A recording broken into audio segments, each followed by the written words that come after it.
Chers amis, les drones iraniens frappent non seulement les bases militaires, mais aussi les budgets américains et israéliens. Je m'explique. Depuis le début du conflit, l'Iran a lancé plus de 2000 drones, selon l'agence FAS. Environ 40% ont visé Israël et 60% les forces américaines. Aux Émirats Arabes Unis, par exemple, 61 drones sont tombés, endommageant des ports et des aéroports. Un drone Shahed 136, écoutez, c'est très important, coûte entre 20 000 $ et 50 000 $.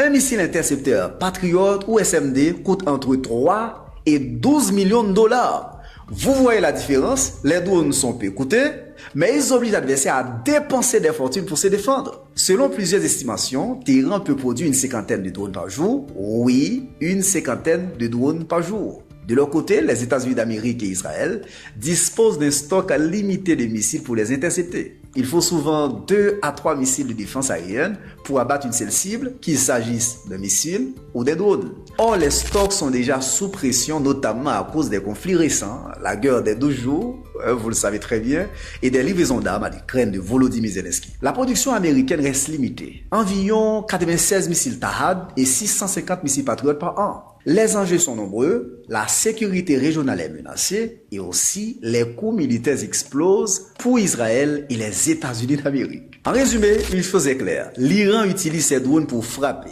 et épuiser le budget de ses adversaires. Dans une guerre longue, Washington et Tel Aviv pourraient faire face à une pression durable sur le stock de munitions. Commentez, partagez. À très bientôt pour une nouvelle chronique géopolitique avec Wesley. Je vous aime. Ciao, ciao, ciao.